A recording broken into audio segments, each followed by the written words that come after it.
الحمد لله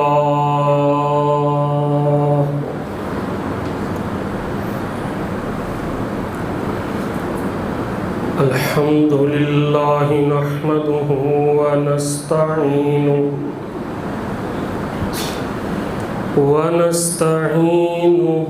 ونستغفره ونعوذ بالله من شرور أنفسنا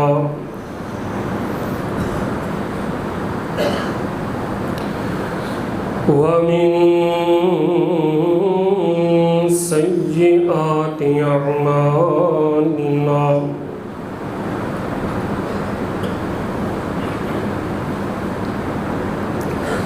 من يهده الله فلا مضل له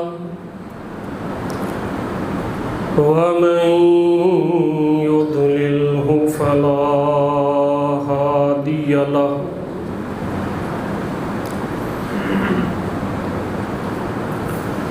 ونشهد أن لا إله إلا الله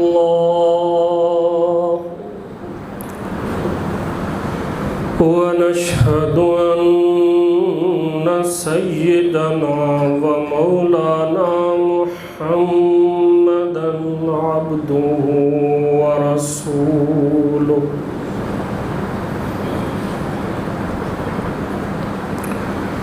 اللهم صل على محمد وعلى آل محمد صلى الله عليه وسلم كما صليت على إبراهيم وعلى آل إبراهيم إنك حميد مجيد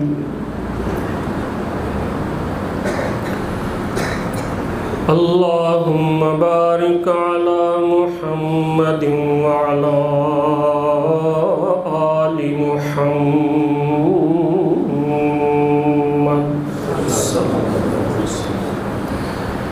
كما باركت على إبراهيم وعلى آل إبراهيم إنك حميد مجيد رب اشرح لي صدري ويسر لي أمري واحلل عقدة من لساني يفقه قولي أما بعد فإن أحسن الحديث كتاب الله وخير الهدي هدي محمد صلى الله عليه وسلم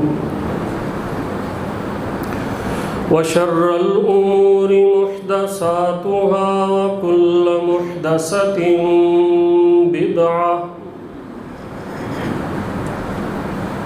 وكل بدعة ضلالة وكل ضلالة في النار قال الله تبارك وتعالى في القرآن المجيد والفرقان الحميد أعوذ بالله من الشيطان الرجيم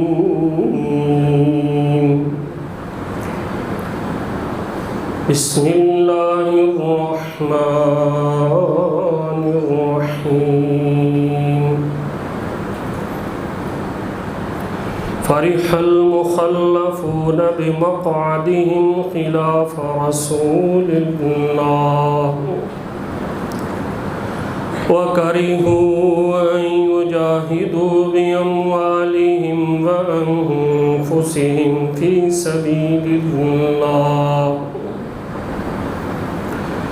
وقالوا لا تنفروا في الحر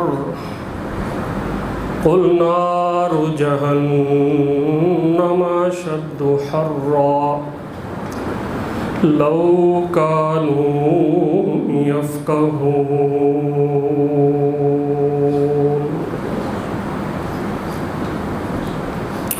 صدق الله العظيم وبلغنا رسوله النبي الكريم ونحن على ذلك من الشاهدين والشاكرين والحمد لله رب العالمين۔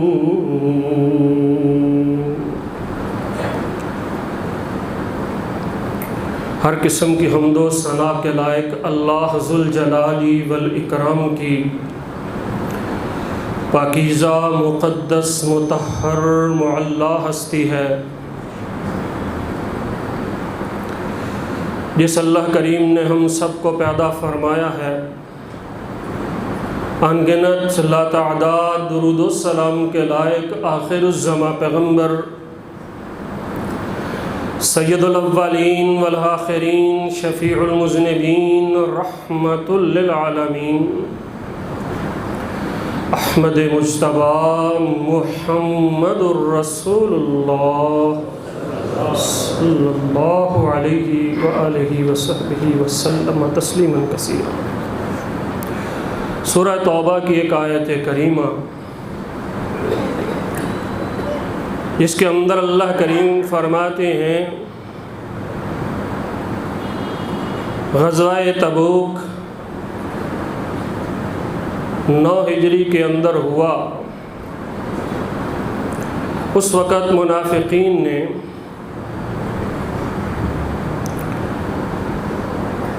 مدینہ میں رہنا پسند کیا اور ساتھ جانا پسند نہیں کیا۔ بہت سے بہانے لگائے اور ان میں سب سے بڑا بہانہ یہ تھا لا تنفروا فی الحر، اتنی گرمی ہے جہاد کرنے کے لیے جا رہے ہو، لا تنفروا فی الحر، گرمی میں کون سی باتیں ہوتی ہیں، مدینے میں اپنے گھروں میں رہو۔ قل نار جہنم اشد حرا، اے میرے محبوب پیغمبر ان کو بتا دیجئے قیامت کے دن جہنم کی گرمی بہت تیز ہوگی۔ کاش ان کو یہ بات سمجھتا۔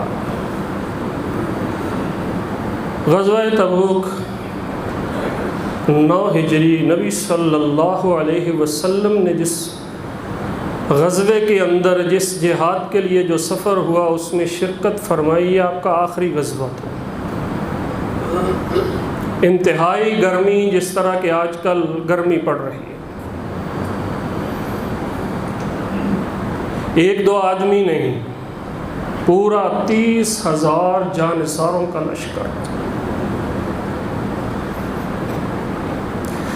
اللہ کے رسول علیہ السلام فرماتے ہیں کہ جہاد کے لیے نکلو، 30,000 کا لشکر سارے کا سارا اللہ کے رسول کے ساتھ نکلنے کے لیے تیار ہو گیا۔ حالات یہ تھے، قحط سالی کا تقریباً دورہ تھا، پچھلے سال کے آئے ہوئے پھل پیداوار سب ختم ہو چکی تھی اور نئی پیداوار ابھی پکنے کے قریب تھی۔ صحابہ کرام رضوان اللہ علیہم اجمعین، ان کے ایمان کی حالت یہ تھی کہ یہ ہماری جان، یہ ہمارے مال، یہ پیچھے رہ گئے۔ اب ہر دم جب اللہ کے رسول نے کوئی بات کہہ دی ہے، وہاں نہ جان کی پرواہ ہے نہ مال کی پرواہ ہے، سب سے آگے 30,000 جانثار اللہ کے رسول کے ساتھ چلنے کے لیے تیار۔ 900 میل کا سفر، سرخ رنگ کے پہاڑ جہاں پر گرمی بہت شدت تھی۔ نبی صلی اللہ علیہ وسلم کے ساتھ نکلتے ہیں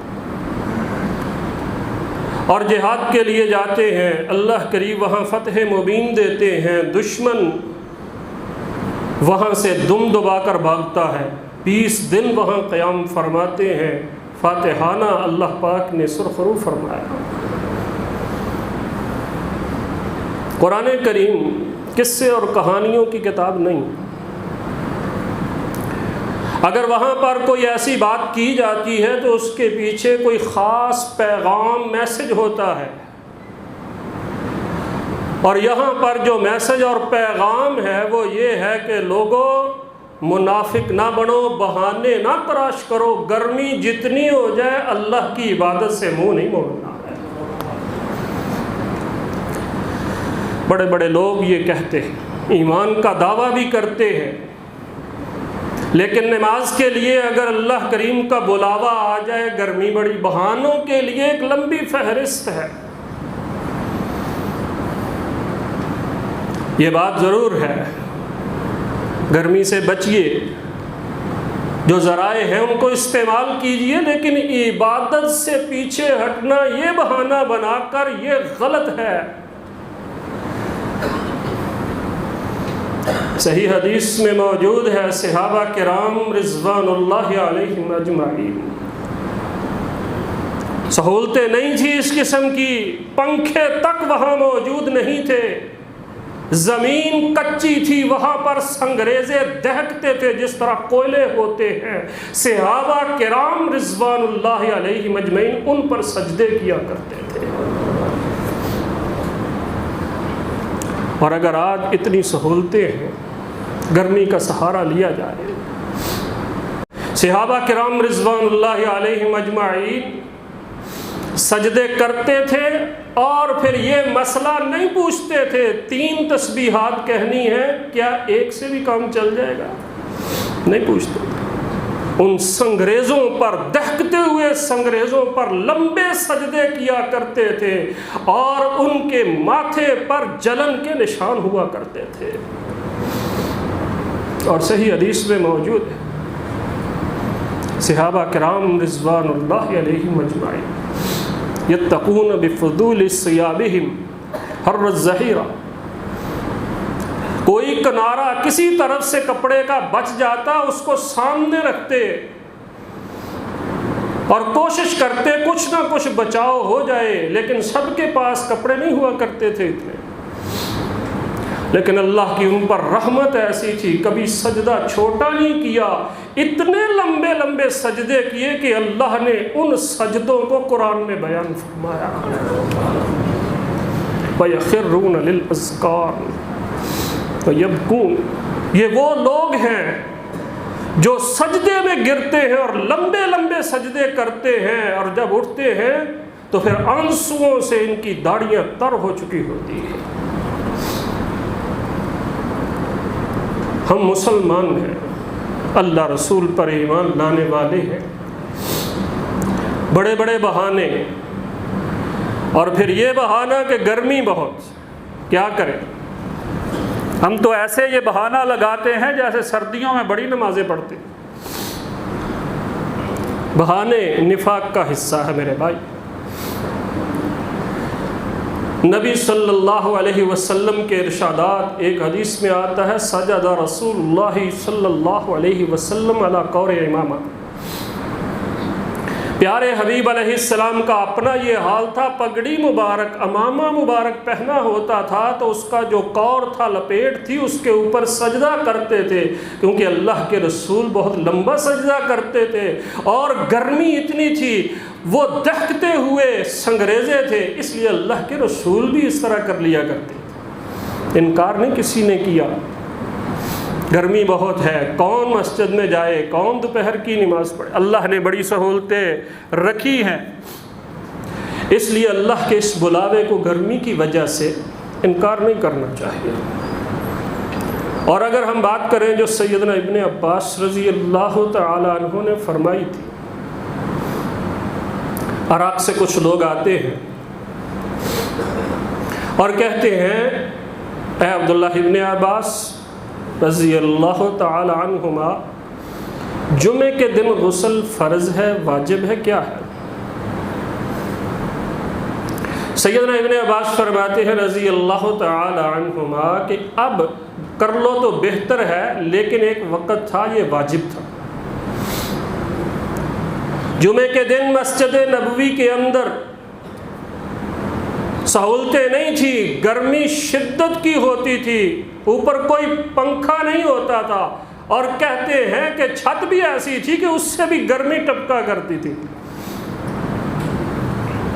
اور صحابہ کرام رضوان اللہ علیہم اجمعین کو کپڑے اعلیٰ نہیں ہوا کرتے تھے، بیڑ کی اون اس کو خود ہی جس طرح بنا لیتے، کوئی کارخانے نہیں ہوا کرتے تھے، اسی طرح پہن لیتے تھے، اور مسجد نبوی میں جمعہ ادا کرنے کے لیے آتے تھے، اور پھر جب جمع ہوتے تھے ان کے جسموں سے پسینہ نکلتا تھا، اور وہ جو اون بیڑ کی تھی وہاں سے پھر سمیل آتی تھی جس طرح کے بھیڑ اور بکریاں بیٹھی ہوئی ہو۔ اس وقت اللہ کے رسول علیہ السلام نے اس کو واجب قرار دیا تھا کہ اتنی شدت کی گرمی ہو، اور پھر صحابہ کرام رضوان اللہ علیہم اجمعین سارے مسجد کے اندر ہوں، تو پھر اللہ کے رسول نے واجب قرار دیا تھا۔ اور یہاں یہ سمجھنے کی بات ہے، آدھے گھنٹے میں اتنا پسینہ نہیں نکلتا۔ صحابہ کرام رضوان اللہ علیہم اجمعین تقریباً آج کے ٹائم کے مطابق صبح 9 بجے سے مسجد نبوی میں حاضر ہوا کرتے تھے۔ اس چیز کو ہمیں سمجھنا ہوگا، جمعے کے دن ہمیں مسجد کے اندر جلد از جلد آنا ہے، کوئی احسان نہیں، نہ مسجد پر، نہ اللہ پر، نہ امام پر، نہ خطیب پر۔ اللہ سے ڈرنا چاہیے کہ اتنی گرمی کے موسم میں صحابہ کرام رضوان اللہ علیہم اجمعین مسجد میں آ گئے، اور یہ کہنا خصوصی طور پر سنا گیا، دیکھا گیا، گرمی کی شدت ہے، روزہ نہیں رکھنا ہے، گرمی کی شدت میں روزہ نہیں رکھنا۔ صحابہ کرام کہا کرتے تھے گرمی کی شدت میں تو ہم روزہ رکھنا چاہتے ہیں، گرمی کی ہو شدت پھر ہم رکھیں روزہ، پھر ہمارا اللہ ہمیں کہے کہ دیکھو اتنی گرمی کی شدت کے اندر تم نے روزے رکھے ہیں، اور اللہ ہم سے اس لیے راضی ہو جائے، اور اسی لیے اللہ نے باب الریان بنایا ہے کہ یہاں پیاسے رہو، اس دروازے سے ایک دفعہ گزر جاؤ جس کو پیاس کا دروازہ کہتے ہیں، سیرابی کا دروازہ کہتے ہیں، جب وہاں سے قدم اندر رکھو گے کبھی دوبارہ پیاس نہیں لگے گی۔ یہ اللہ نے اسی لیے تو رکھا ہوا ہے۔ تو بتانے کا مقصد یہ ہے کہ گرمی کے اندر اللہ کی عبادت سے منہ موڑنا اس بہانے کے ساتھ درست نہیں۔ دنیا کے سارے کام ہم کرتے ہیں اور کہتے ہیں مجبوری ہے، کیا کریں، جب نماز کی باری آتی ہے پھر نہیں کچھ یاد رہتا، جب روزے کی باری آتی ہے پھر کچھ یاد کیوں نہیں رہتا، اور جب حج کی باری آتی ہے اللہ کے رسول علیہ السلام کے ساتھ 1 لاکھ سے اوپر کا مجمع تھا، اتنی شدت کی گرمی تھی، لیکن اللہ اکبر کا نعرہ جب بلند ہوتا تھا صحابہ کہتے ہیں ایسے محسوس ہوتا ہے پہاڑ بھی اللہ اکبر کہتے ہیں۔ صحابہ کرام رضوان اللہ علیہم اجمعین، راوی بیان کرتے ہیں میں نے اللہ کے رسول صلی اللہ علیہ وسلم کو دیکھا جن کی اونٹنی کی مہار سیدنا بلال رضی اللہ عنہ نے پکڑی ہوئی ہے، حج ہو رہا ہے، جہاں ایمان کی گرمی ہوتی ہے وہاں پر اور کوئی گرمی محسوس نہیں ہوتی، اور اللہ کے رسول علیہ السلام اونٹنی کے اوپر تشریف فرما ہے، اور اسامہ بن زید رضی اللہ تعالی عنہ وہ پیچھے سے آپ کے اوپر ایک چھاؤں کیے ہوئے ہیں کپڑے کے ساتھ تاکہ پیارے حبیب کے چہرہ انور کو کہیں گرمی نہ لگ جائے، اور اللہ کے رسول لوگوں سے خطاب فرما رہے ہیں، کینکریاں مار رہے ہیں۔ یہ مناظر ایسے ہیں کہ ہمیں سکھا رہے ہیں کہ لوگوں سچے مسلمان بنو، دنیا میں کوئی بہانہ اللہ سے دوری کا درست نہیں ہے، دنیا کے لیے کوئی بہانہ نہیں، آخرت سے دور ہونے کے سارے بہانے موجود ہیں۔ اور دوسرا سبق اس واقعے سے یہ ملتا ہے کہ اگر کہیں دل کے اندر خیال آ بھی جائے اور دوبارہ اس خیال کو ختم کرنا ہو تو قل نار جہنم اشد حرا۔ ابو الدرداء رضی اللہ تعالی عنہ فرمایا کرتے تھے کہ جس وقت شدت سے گرمی ہوتی ہے، کوئی روزہ رکھنا ہو، عبادت کا کام کرنا ہو، میں اس لیے پیچھے نہیں ہٹتا، آگے بڑھتا ہوں کہ مجھے یقین ہے اگر آج میں نے گرمی میں اللہ کے سامنے سجدہ کیا، اللہ قیامت کے دن کے گرمی سے مجھے ضرور نجات عطا فرمائیں گے۔ اور یہ پکا فیصلہ ہے، قیامت کے دن کی گرمی سے نجات حاصل کرنی ہے تو اپنے ایمان کی گرمی سے دنیا کی گرمی کو خاطر میں نہ لائیے۔ تو نبی صلی اللہ علیہ وسلم کے یہ فرامین اور اللہ تعالیٰ کا یہ حکم یہ ہمیں بتاتا ہے کہ اے لوگو قل نار جہنم اشد حرا۔ اشد حضرت مقداد رضی اللہ تعالی عنہ نبی صلی اللہ علیہ وسلم کا ایک فرمان نقل فرماتے ہیں کہ قیامت کے دن سورج کتنا قریب ہوگا، پڑھتے اور سنتے رہتے، سورج اتنا قریب ہوگا جس کو میل کہتے ہیں۔ میل ہم نے سمجھ رکھا ہے کہ میل کا مطلب ہے جس طرح ہم سفر کرتے ہیں میل، عربی کے اندر میل ایک اور چیز کو بھی کہتے ہیں۔ جس وقت انسان کسی چیز سے سرما ڈالتا ہے اس کے آگے چھوٹا سا لوہے کا ٹکڑا ہوتا ہے، اس کو بھی میل کہتے ہیں۔ تو اکثر علماء نے کہا ہے کہ اس سے مراد وہ میل ہے جو بالکل چھوٹا ہوتا ہے، 2-3 انچ کا ہو سکتا ہے۔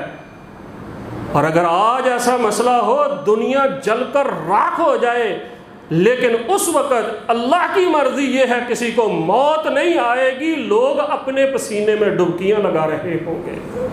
اعاذنا اللہ من ذلک۔ اگر انسان گرمیوں کے اندر اللہ کے سامنے سجدہ ریز ہو جائے اور اس شدت سے بچ جائے تو سودا مہنگا نہیں۔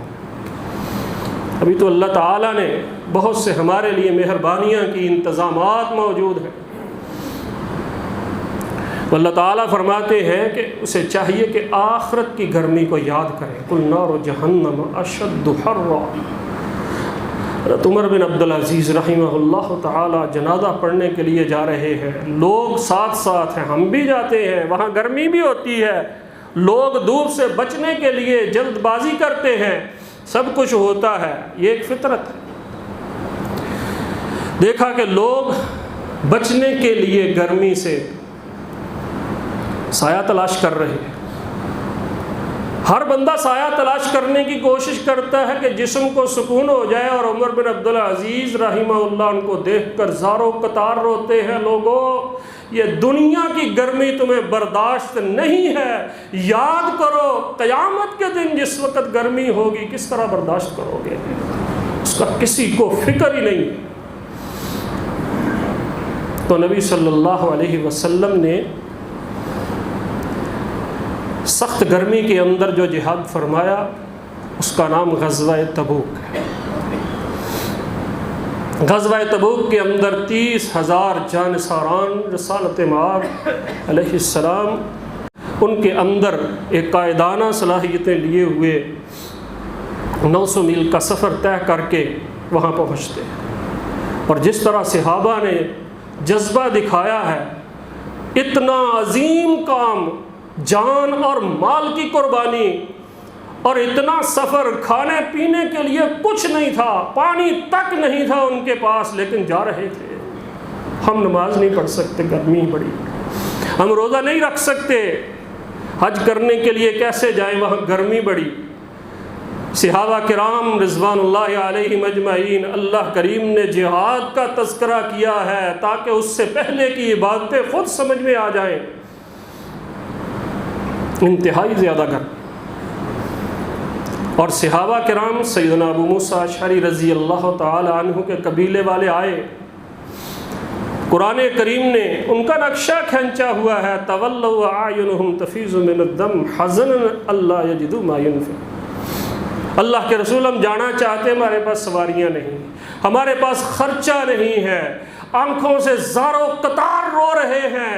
اللہ کریم نے آسمان سے ان کا نقشہ کھینچا ہے کہ یہ لوگ دل کے سچے ہیں، اور پیارے حبیب کا ایک فرمان ہے، جو دل کا سچا ہوتا ہے جہاد پر جانے والے کا جتنا ثواب ہے اللہ اس کو عطا فرماتے ہیں، اللہ اس کو اتنا ثواب عطا فرماتے ہیں۔ اور دوسری طرف سیدنا ابو ذر غفاری رضی اللہ تعالیٰ عنہ، یہی وہ موقع تھا جہاں اللہ کے رسول نے اس بندے کا تذکرہ فرمایا، اتنا عظیم انسان۔ اللہ کریم نے صحابہ کرام کے اندر ایسے ایسے لوگ پیدا کیے جن کی اپنی ایک علیحدہ داستان ہے۔ ابو ذر غفاری، ان کا اونٹ بڑا کمزور ہے، راستے میں ہی گر جاتا ہے، اگر ہم ہوتے تو کیا کرتے؟ وہیں سے واپس، بہت بڑا بہانہ ہے۔ پیچھے ایسے لوگ موجود ہیں مدینے میں جن کے پاس سواریاں نہیں ہیں، واپس آ سکتے تھے مدینہ کی طرف، بہت اچھا بہانہ مل سکتا تھا کہ گرمی کی اتنی شدت ہے، چلو بہانہ مل گیا۔ صحابی ایسے نہیں ہوتے۔ حضرت ابو ذر غفاری رضی اللہ تعالی عنہ نے اپنا سامان کندھے پر لادا، سواری کو وہیں چھوڑا، 900 میل کا سفر پیدل طے کر کے اللہ کے رسول کی خدمت کے اندر پیش ہو جاتا۔ سیدنا ابو ذر غفاری رضی اللہ عنہ اتنا لمبا سفر پیدل، اور وہاں جب پہنچتے ہیں اللہ کے رسول پوچھتے ہیں ابو ذر کہاں گئے؟ نہیں آئے۔ کہتے ہیں اس کے بارے میں اچھا گمان ہے، اللہ میرا گمان اس بارے میں سچ کر دے، اگر نہیں آئے گا تو پھر اللہ کی مرضی ہے۔ کہتے ہیں کہ بہت دیر بعد دیکھا کہ ایک آدمی دور سے آ رہا ہے، سامان بھی اٹھایا ہوا، پیاسا ہے، بھوکا ہے، اور وہاں پہنچ جاتا ہے۔ اللہ کے رسول دور سے دیکھ کر کہتے ہیں یہ آنے والے کا جذبہ مجھے بتا رہا ہے کہ یہ ابو ذر غفاری ہی ہو سکتا ہو، لِيَكُنْ ذَلِكَ أَبَا ذَرٍ رضی اللہ تعالی عنہ۔ اللہ کے رسول اتنے خوش ہوئے کہ اللہ نے میرا اس بارے میں گمان غلط نہیں کیا ہے۔ اور جب ابو ذر غفاری آپ کی خدمت میں حاضر ہوئے تو نبی علیہ السلام نے کہا تھا ابو ذر اکیلے ہی چل کے آیا ہو؟ ہاں جی اکیلے چل کے، دن رات کا سفر، علاقہ بھی ایسا، گرمی بھی بہت، درندوں کا سفر، درندے راستے میں، یہ سفر راستے میں درندے لیکن کر رہے، اکیلا آدمی۔ اللہ کے رسول اتنے خوش ہوئے، فرمایا ابو ذر اکیلے آئے ہو نا، میں تجھے کہتا ہوں اکیلا ہی چل کے آئے ہو، جس وقت فوت ہو جاؤ گے اکیلے ہی ہوگے، قیامت کے دن اللہ تجھے اکیلے کو ہی امت بنا کر اٹھائے گا۔ اتنا لمبا سفر اور اتنی گرمی۔ ربضہ مقام سیدنا عثمان رضی اللہ تعالیٰ عنہ کے دور میں وہاں موجود تھے، کوفے کے راستے میں پڑتا۔ جب آخری وقت آیا اپنے غلام گھر والوں کو سب کو بلایا اور کہا اللہ کے رسول نے مجھے کہا ہوا ہے تو نے اکیلے ہی فوت ہونا ہے، تیرے ارد گرد کسی نے نہیں ہونا۔ جب میں فوت ہو جاؤں میرا جنازہ، میری میت چارپائی پر رکھ کر راستے کے اندر رکھ دینا، وہاں سے کوئی قافلہ گزرے گا میرا جنازہ پڑھ کر دفن کر دے گا۔ اور اللہ نے پھر سیدنا عبداللہ ابن مسعود کے قافلے کو بیچا۔ کہتے ہیں قریب تھا کہ اس کو روند کے گزر جاتے، یہ کون پڑا ہوا؟ جب اس کو دیکھا تو زارو قطار رو دیے، یہ تو ابو ذر رضی اللہ تعالی، اللہ کے رسول جو فرماتے ہیں سچ فرماتے ہیں۔ جو بات کرتے ہیں حقانیت پر مبنی ہوتی ہے۔ یہ ابو ذر راستے میں اکیلا ہی پڑا ہے، اس کی میت پڑی ہے، اس کا جنازہ پڑا اور پھر ان کو دفن کیا، اور اس بات کے ساتھ کہ اللہ تعالیٰ اس کو قیامت کے دن یہاں سے اٹھائے گا اور اسی طرح اکیلے کو اللہ کریم اٹھا لے گا۔ ابو ذر رضی اللہ تعالی عنہ وہ صحابی رسول ہیں جو انتہائی تواضع والے آدمی تھے، جن کا نظریہ تھا زندگی کے اندر جتنی استعمال کی چیز ہے جائز، اس کے علاوہ جائز نہیں ہے رکھنی۔ کہا کرتے تھے لوگوں تم اسی وجہ سے دنیا کے اندر کھو گئے، تم اسی لیے اللہ کی طرف نہیں آتے، تم اضافی چیزیں رکھتے ہو۔ یہ ان کا اپنا فقیہانہ انداز تھا، اگرچہ بہت سے صحابہ نے اس سے اختلاف کیا۔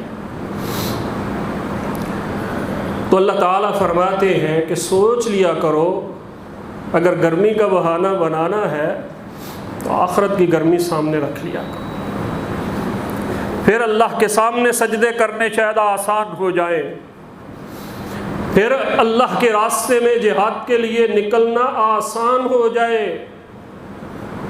اور مت ڈرا کرو کہ آئندہ پتہ نہیں، جب اللہ نے کہہ دیا ہے پھر آئندہ آنے والے اللہ تعالیٰ کبھی بھی ہمیں ضائع نہیں فرمائے گا۔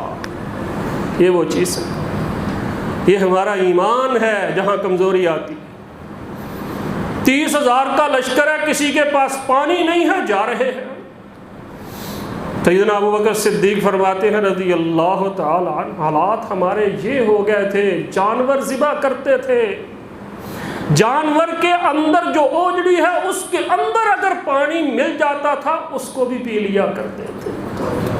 حالات ایسے ہو گئے حتیٰ کہ اس کے جسم کے اندر جو گوبر یا کوئی چیز اس کو نچوڑتے تھے، جب گندگی نیچے بیٹھ جاتی پھر پانی نکال کر پیتے۔ اس طرح ہم چلتے تھے، لیکن کبھی ہم نے اللہ کے رسول کا ساتھ نہیں چھوڑا تھا۔ اور پھر وہ وقت آیا کہ اللہ کے رسول صلی اللہ علیہ وسلم راستے کے اندر مدائن صالح آتے ہیں، وہاں جانے والوں نے دیکھا ہوا، اردن کے قریب، ساحل کے قریب یہ علاقہ واقع ہے اور اس کے اکثر نشانات اردن میں پڑتے ہیں۔ جب وہاں پہنچے صحابہ کرام نے دیکھا یہاں تو پانی ہے، جلدی سے وہاں سے پانی لیا، آٹے کے اندر ڈالا، گوندا، کچھ پینے لگے۔ کوئی اللہ کے رسول کو پتا چلا یہ دوسری آزمائش، آپ نے ہاتھ کھڑا کیا، رک جاؤ، سارے وہی رک گئے۔ یہ جو دیار سمود ہے جانتے ہو یہ کون ہے؟ اللہ کا ان پر عذاب آیا تھا، یہاں جتنا پانی ہے کوئی استعمال نہیں کرے گا، سب نے پانی لیا ہوا بہا کر ضائع کر دیا۔ اور اللہ کے رسول فرماتے ہیں کل کو تم نے ایسی جگہ آگے جا کر پہنچنا ہے جہاں پر ایک چشمہ ہوگا بالکل چھوٹا سا، اس کو چھیڑنا نہیں جب تک میں نہ آ جاؤں، تم کل وہاں ضحیٰ کے وقت پہنچو گے۔ وہاں جب پہنچتے ہیں نبی صلی اللہ علیہ وسلم وہاں تشریف لاتے ہیں، کہتے ہیں کہ وہ ایسے تھا جیسے ایک لکیر ہوتی، نیچے سے چشمہ ابل رہا ہے، ایک لکیر ہے، اتنا تھوڑا پانی۔ پیارے حبیب علیہ السلام نے وہاں سے وضو فرمایا، کلی کی پانی جمع کیا، کہا اس کو اسی چشمے جہاں سے یہ پھوٹ رہا ہے ڈال دو۔ صحابہ کہتے ہیں ہم نے ایسا ہی کیا، وہاں پر وہ پانی ڈالا، وہاں سے چشمہ ابلنے لگا، آہستہ آہستہ زیادہ ہونے لگا۔ اب 30,000 کا لشکر اللہ نے انتظام فرمایا۔ اللہ کے رسول فرماتے ہیں آپ پانی پیو بھی، پانی بھر لو اور جہاں استعمال کرنا چاہتے ہو کر لو۔ اور ایک خوشخبری سنا دی، اور وہ یہ خوشخبری تھی کہ اللہ نے اس چشمے کو تا قیامت جاری رکھنا ہے۔ اور کہتے ہیں لوگ دیکھتے ہیں آج جا کر وہ چشمہ اتنا وسیع ہو چکا ہے کہ اس کے ارد گرد باغات ہیں، اور وہ چشمہ اللہ کی رحمت سے آج بھی چل رہا ہے۔ اس وقت انسان اللہ کا ہو جائے پھر اللہ پاک اسے ضائع نہیں فرماتے۔ دنیا کے اندر بڑے بہانے ہیں اللہ سے دوری کے، اللہ کے قرب کا کوئی بہانہ تلاش کیا کر۔ صحابہ یہ نہیں کہتے تھے 3 کی جگہ 1 تسبیح پڑھ لیں، صحابہ کہتے تھے ہمیں یہ بتائیے اور زیادہ کتنی پڑھ سکتے ہیں۔ اللہ کے رسول رات قیام کرنا ہے، کم از کم کتنا 2 رکعتیں پڑھے؟ نہیں، اللہ کے رسول بتائیے مجھے اجازت دیجئے میں ساری رات اللہ کے سامنے کھڑا رہوں۔ ایک عورت اس نے رسی زینب نے باندھی ہوئی ہے کہ میرا دل نہیں چاہتا، میں تھک جاتی ہوں، لیکن اللہ سے جب رابطہ ہو جاتا ہے پھر سونے کو جی نہیں چاہتا ہے۔ وہ لوگ یہ تھے۔ ہمیں اس نفاق کی بیماری سے پیچھے ہٹنا ہوگا۔ گرمی ہو سردی ہو بہانے تو ہر وقت ملتے ہی رہتے ہیں۔ صحابہ کرام یہی سمجھتے تھے جتنی مشقت زیادہ ہوگی اتنے ہی اللہ کریم کے سامنے سرخرو ہوں گے، اتنی ہی جلدی اللہ کے حضور حساب اللہ کریم ہمارا فرما دیں گے کہ یہ تو بڑی مشکلیں پہلے ہی طے کر کے آیا ہے، قیامت کے دن پھر اللہ اس کا حساب نہیں لیں گے۔ اللہ اس کو اپنے سامنے قیامت کے دن سرخرو فرمائیں گے، کل نار جہنم اشد حرا لو کانوا یفقہون۔ کاش سمجھ آ جائے، آخرت کی گرمی سامنے آ جائے۔ اس لیے دعا تو کرنی چاہیے۔ اللہ کے رسول نے فرمایا یہ جہنم سانس لیتی ہے، یہ گرمی اس لیے پھیلتی ہے، اللہ سے پناہ مانگنی چاہیے۔ اس کو دیکھ کر جہنم کی گرمی سے جو آدمی 3 دفعہ کہتا ہے اللہ مجھے جہنم کی گرمی سے بچا لے، جہنم خود کہتی ہے اللہ اس کو مجھ سے بچا لے، اللہ اس کو مجھ سے بچا لے۔ یہ اپنی جگہ ہے، لیکن عبادات چھوڑ دینی یہ کہیں کی عقل مندی نہیں۔ اللہ سے دعا ہے اللہ ہمیں سچا پکا مومن بنائے، اللہ ہمیں نفاق کی بیماری سے دور فرما دے۔ وآخر دعوانا الحمدللہ۔